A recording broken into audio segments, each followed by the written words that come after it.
கடகராசிக்காரர்களுக்கு பரிகார ஸ்தலமாக விளங்கும் மற்றும் எங்கும் காண முடியாத வகையில் சந்திர பகவான் இத்தலத்தில் யோக சந்திரனாக காட்சி கொடுக்கும் ஒரு தலமான திருத்தேவன்குடி என்னும் கிராமத்தில் அமைந்துள்ள கற்கடேஸ்வரர் திருக்கோவிலை பற்றி தான் இந்த வீடியோவில் பார்க்க போகிறோம். வணக்க மக்களே, நான் உங்கள் சரோ. வாங்க வீடியோக்குள்ளே போகலாம். வீடியோ பார்க்குறதுக்கு முன்னாடி நம்ம வீடியோக்கு லைக் பண்ணிட்டு பாருங்கள். இது போன்ற ஆன்மீகம் சம்மந்தப்பட்ட வீடியோக்களுக்கு நம்ம சேனலை சப்ஸ்கிரைப் பண்ணி வச்சுக்கோங்க. வாங்க வீடியோக்குள்ளே போகலாம். இத்தலத்தின் மூலவர் யாருன்னு கேட்டிங்கன்னா கற்கடேஸ்வரர். உற்சவர் சோமாஸ்கந்தர். தாயார் யாருன்னு கேட்டிங்கன்னா இங்கே 2 தாயார்கள் இருக்காங்க. ஒன்று அபூர்வ நாயகி, இன்னொன்று அருமருந்து நாயகி. தலவிருச்ச நங்கை மரம். தீர்த்தம் நவபாசான தீர்த்தம். இத்தலம் அமைந்துள்ள இடத்திற்கு புராண பெயர் என்னன்னு கேட்டிங்கன்னா கற்கடேஸ்வரம் அல்லது நண்டாங்கோயில்.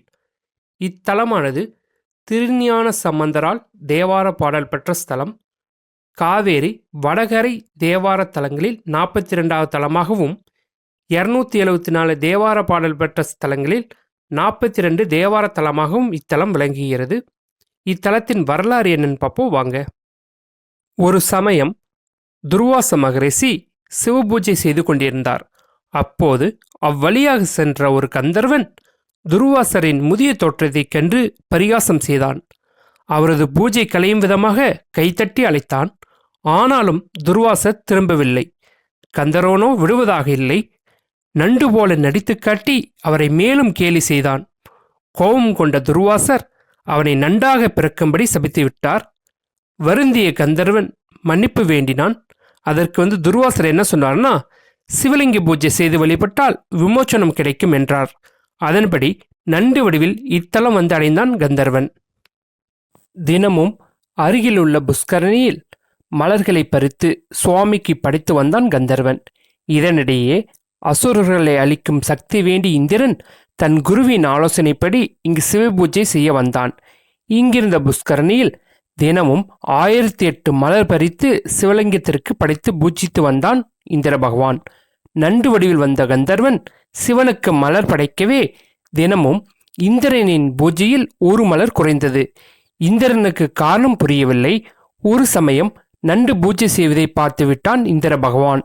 தான் பூஜை செய்யும் லிங்கத்தை பூஜிக்கும் தகுதி பிறருக்கு கிடையாது என ஆணவம் கொண்ட அவன் நண்டை கொல்ல முயன்றான். நண்டு சிவபூஜைக்காக லிங்கத்தின் பானம் மீது ஏறிய போது வாளால் வெற்ற முயன்றான் இந்திர பகவான். அப்போது சிவபெருமான் லிங்கத்திற்குள் துளை ஏற்படுத்தி கொடுக்கவே கந்தர்வன் அதற்குள் புகுந்து சாப விமோச்சனம் பெற்றான்.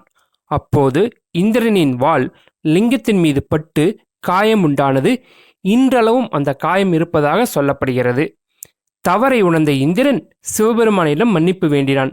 சிவபெருமான் அவனை மன்னித்ததோடு ஆணவத்துடன் இருப்பவர்களால் ஒரு செயலிலும் வெற்றி பெற முடியாது, பணிவு குணமே நன்மை தரும் என்று அறிவுறுத்தி காட்சி தந்தார். கற்கடம்னா நண்டு, அதற்கு விமோச்சனம் தந்தவர் என்பதால் இவருக்கு கற்கடேஸ்வரர் என்று பெயர் வந்தது. இதை இத்தலத்தின் வரலாறு. இத்தலத்தின் பெருமை என்னன்னு பார்ப்போம் வாங்க. கால வெள்ளத்தில் இங்கிருந்து சுயம்புலிங்கமானது மண்ணிற்குள் புதைந்து விட்டது. இங்கே ஆண்ட சோழ மன்னனுக்கு தீராத வாத நோய் ஏற்படுகிறது. அதனால் கவலை அந்த சோழ மன்னன் சிவபக்தனாக இருப்பதால் சிவனை நோக்கி தவம் இருக்கிறாரு. அந்த நேரத்தில் அரசவைக்கு 2 வயதான தம்பதியினர் வராங்க. வந்தது மட்டும் இல்லாமல் அவங்க வைத்திருந்த விபூதியை ஒரு தீர்த்தத்தில் கலக்கி சோழ மன்னனுக்கு கொடுக்கும்பொழுது அவரோட வாத நோயானது சரியாகிறது. அதனால் சோழ மன்னர் என்ன செய்கிறாருன்னா, நீங்களே இங்கே அரசவையோட மருத்துவச்சியாக இருக்கும்படி கேட்குறாங்க.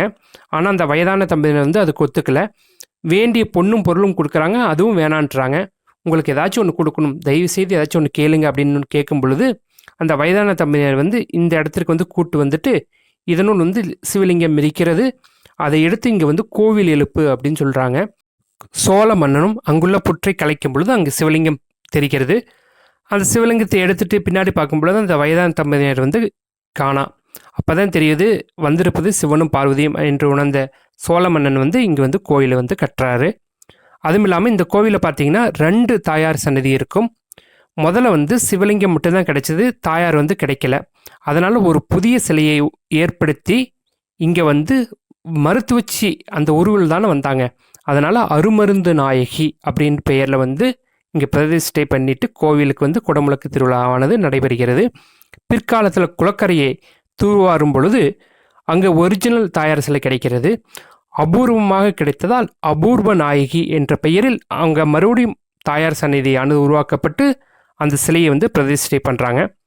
அதுவும் இல்லாமல் இந்த கோவிலில் பார்த்தீங்கன்னா மற்ற கோவில் காண முடியாத வகையில் சந்திரன் வந்து யோக சந்திரனாக காட்சி கொடுக்கிறார். அதனால் உங்கள் ஜாதகத்தில் ஏதாச்சும் சந்திரன் மூலமாக ஏதாச்சும் பிரச்சனை இருந்ததுன்னா இங்கே வந்து வழிபட்டால் அந்த சந்திர தோஷமானது விலகும் என்பது ஒரு நம்பிக்கை. இந்த வீடியோ வந்து அனைவருக்கும் பிடித்திருக்கும் நம்புகிறேன். பிடித்திருந்தால் மறக்காமல் லைக் பண்ணுங்கள். இது போன்ற ஆன்மீகம் சம்மந்தப்பட்ட வீடியோக்களுக்கு நம்ம சேனலை வந்து சப்ஸ்கிரைப் பண்ணி வச்சுக்கோங்க. இத்துடன் இந்த வீடியோ முடிச்சுக்கிறேன். நன்றி. மீண்டும் இன்னொரு வீடியோவில் சந்திக்க வரை உங்களிடம் விடைபெறுவது உங்கள் சரோ.